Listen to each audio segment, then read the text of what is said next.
Hello বন্ধুরা, welcome back to my channel Heshel Ghar. আজ আবারও একটি নতুন রেসিপি নিয়ে চলে এসেছি তোমাদের সকলের সামনে।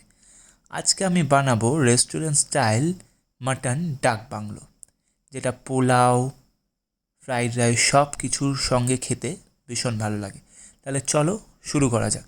প্রথমেই আমি একটা মশলা তৈরি করে নেব। তার জন্য নিয়ে নিয়েছি এখানে 1 চামচ ধনে, 1 চামচ জিরে, শুকনো লঙ্কা, কয়েকটা গোলমরিচ, কয়েকটা লবঙ্গ, দারচিনি, কয়েকটা এলাচ, জায়ফল আর জয়ত্রী। তো এখানে এই সমস্ত মশলাগুলো নিয়ে আমি একটা শুকনো খোলায় এগুলোকে একটু ড্রাই রোস্ট করে নেব, অর্থাৎ একটুখানি ভেজে নেব, যাতে গুঁড়ো করতে সুবিধা হয়। দেখতেই পাচ্ছ, এটাকে শুকনো খোলায় হালকাভাবে একটু নেড়ে চেড়ে এটা আমি ড্রাই রোস্ট করে নেব। আচ্ছা, এরপরে আমি এখানে নিয়ে নিয়েছি প্রায় 1 কেজি মতন মাটন, খাসির মাংস নিয়েছি। এবার এটাকে আমি ম্যারিনেশন করে নেব। তার জন্য দিচ্ছি স্বাদ মতন নুন। নুনটা তোমরা তোমাদের আন্দাজ মতন দেবে, যতটা পরিমাণে লাগবে, বাট প্রথমে কম দেবে, তারপরে আবার লাগলে আবার দেবে। এরপরে দিয়ে দিচ্ছি বেশ খানিকটা হলুদ গুঁড়ো। আচ্ছা, হলুদ গুঁড়ো দেওয়ার পরে আমি দিয়ে দিচ্ছি কাশ্মীরি রেড চিলি পাউডার। এটা জাস্ট কালারের জন্য। তোমরা যদি ঝাল খেতে চাও তাহলে এমনি নর্মাল যে লঙ্কার গুঁড়ো হয় সেটা দিয়ে দেবে। এরপরে দিচ্ছি আদা রসুন বাটা। আমি কেনা আদা রসুন বাটা ব্যবহার করছি, তোমরা যদি চাও বাড়িতে যে আদা রসুন পেস্ট করে সেটাও ব্যবহার করতে পারো। আর দিয়ে দিচ্ছি এখানে আধ বাটি বা আধ কাপ মতন দই।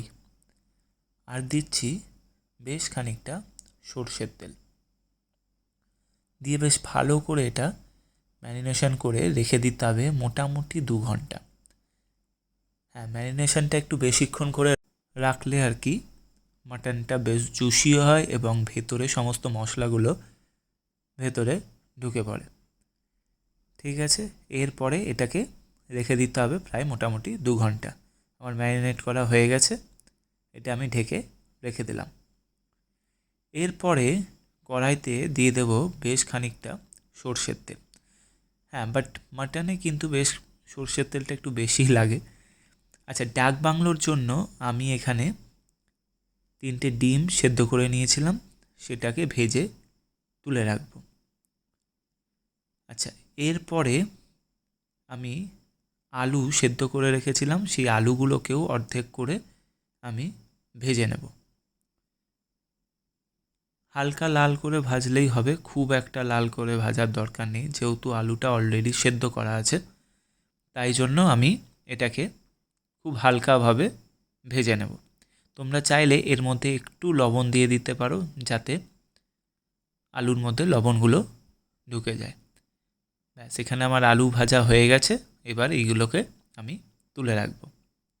আচ্ছা, আমার রান্না তোমাদের কেমন লাগছে অবশ্যই আমাকে কমেন্টস করে জানাতে কিন্তু একদম ভুলো না। আর তোমরা কি কি রান্না দেখতে চাও সেটাও আমাকে কমেন্টস করে অবশ্যই বলো। আচ্ছা, এরপরে আমি ফোড়নে দিয়ে দিচ্ছি জিরে। আচ্ছা, যেহেতু এটা খাঁটি সর্ষের তেল, সেই জন্য দেখো গরম না হলেই কিন্তু এরকম ফেনা বেরোতে থাকে। আচ্ছা, এরপরে আমি দিয়ে দিচ্ছি কুচনো পেঁয়াজ আর কয়েকটা রসুন দিয়েছিলাম। তোমরা যদি রসুন দিতে না চাও তো নাও দিতে পারো, কোনো অসুবিধা নেই। এরপরে পেঁয়াজটাকে বেশ ভালোভাবে ভাজতে হবে। আচ্ছা, দেখতেই পাচ্ছ পেঁয়াজটা আমার প্রায় অনেকটা ভাজা হয়ে গেছে। এরপরে দিয়ে দিচ্ছি আমি টমেটো। ডাক বাংলোতে কিন্তু অনেক সময় টমেটো না দিলেও চলে, কিন্তু আমি একটুখানি টমেটো এতে অ্যাড করলাম, যেহেতু মাটন বলে মাটনে একটু টমেটো না দিলেও বেশ খেতে ভালো লাগে না। আচ্ছা, এরপরে মশলাটা কষা হয়ে গেলে আমি যে ম্যারিনেট করা মাটনটা সেটা এর মধ্যে দিয়ে দিচ্ছি। আমি কিন্তু এক্সট্রা কোনো মশলা আর আমি দিইনি, এই মাটনের মধ্যেই যেটা ম্যারিনেট করে রেখেছিলাম সেটাই পুরোটা দিয়ে দিলাম। আচ্ছা, এরপরে ভালো করে মাটনটাকে নাড়াচাড়া করতে হবে, যাতে মশলাটা পুরো ভালোভাবে মিশে যায়। দেখতেই পাচ্ছ। আচ্ছা, এই সময় কিন্তু গ্যাসের ফ্লেমটা একদম হাইতে রাখবে, তাহলেই কিন্তু ভালো করে মশলাটা কষাতে হবে, এবং অর্থাৎ মাটনটা বেশ ভালোভাবে যেন কষিয়ে নেওয়া যায়। এটা তোমরা ফ্রাইড রাইস, পোলাও সব কিছুর সঙ্গেই কিন্তু খেতে ভালো লাগবে। আচ্ছা, দেখতেই পাচ্ছ এখানে বেশ অনেকটা মাটন কষানো হয়ে গেছে।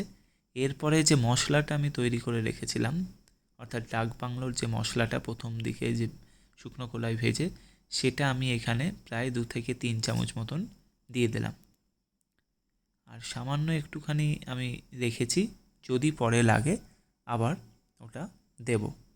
দিয়ে আবার ভালোভাবে একবার মিশিয়ে নিলাম। আচ্ছা, কষানো হয়ে গেছে। এরপরে আমি এটাকে প্রেসার কুকারে দিয়ে দিচ্ছি। যেহেতু কড়াইতে কষানোর পরে এবার যেহেতু সেদ্ধ করতেই হবে, ওই জন্য আমি প্রেসার কুকারে দিয়ে দিলাম। আচ্ছা, প্রেসার কুকারে দিয়ে এটা আমি 3টে সিটি মেরেছি। আচ্ছা, এরপরে আমি এর মধ্যে দিয়ে দেব আলু। প্রথমে আমি 3টে সিটি দিয়ে নিয়েছিলাম। এরপরে যেহেতু আলুটা সেদ্ধ করা এবং ভেজে রাখা, তাই জন্য আমি আলু দিয়ে আরও 2 কি 3টে সিটি দেব।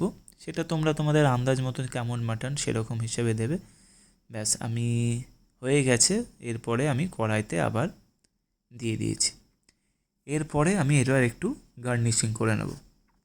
তার জন্য যে ডিমগুলো আমি ভেজে রেখেছিলাম, সেই সেদ্ধ করা ডিমগুলো কেটে আমি সাইড দিয়ে দিয়ে দিচ্ছি, যাতে দেখতে সুন্দর লাগে। ঠিক এরকমভাবে দেখো, দেখতেও বেশ সুন্দর লাগছে। যাই হোক, আজকের ভিডিওটা এই পর্যন্তই। কেমন লাগলো অবশ্যই আমাকে কমেন্টস করে জানাবে। আর তোমরা কে কে মাটন খেতে ভালোবাসো সেটাও কিন্তু অবশ্যই আমাকে কমেন্টস করে জানাবে।